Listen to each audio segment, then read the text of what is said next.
Hi అండి అందరికీ welcome back to our channel.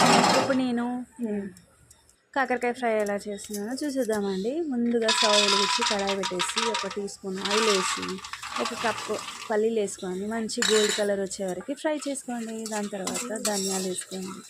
ధనియాలు 1 2 స్పూన్స్ వేసుకొని అది కూడా మంచి కలర్ వచ్చే వరకు ఫ్రై చేయండి. దాని తర్వాత ఒక 4-5 ఒట్టిమిరపకాయలు కూడా వేసుకొని ఫ్రై చేసుకోండి మంచి కలర్ వచ్చే వరకు.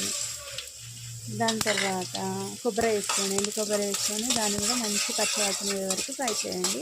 దాన్ని పక్కన పెట్టేసి నేను పుట్నాల పప్పు కూడా యాడ్ చేశాను. అది కూడా పచ్చివాసన పోయేంత వరకు లైట్గా అలా ఫ్రై చేసి పక్కన పెట్టుకోండి. ఓకేనా.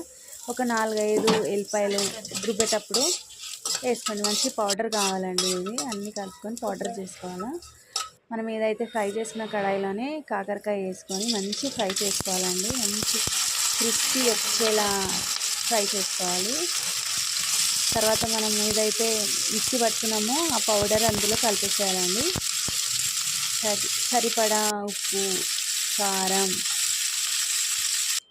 చిక్కడి పసుపు వేసి కలుపుకోండి. మంచిగా దానికి ఆయిల్ అంతా పట్టేంత వరకు మంచిగా కలుపుకోండి. చాలా టేస్టీగా ఉంటుంది. వేడివేడి అన్నంలో అయితే చాలా బాగుంటుంది. నెయ్యి వేసుకొని కలుపుకొని తినాలా. చపాతీలో కూడా చాలా బాగుంటుందండి. ట్రై చేయండి, ఇలా చాలా బాగుంటుంది. కొత్తగా యూట్యూబ్ తీసానండి నేను. సపోర్ట్ చేయండి, మీ సపోర్ట్ నాకు కావాలి. ప్లీజ్ అండి సబ్స్క్రైబ్ చేయండి, లైక్ చేయండి, షేర్ చేయండి, కామెంట్ చేయండి. ఎలా ఉందో కామెంట్లో తెలపండి. ఓకేనా. ఓకే, చూడండి ఆ మిశ్రమాన్ని అంతా కలుపుకోవాలి.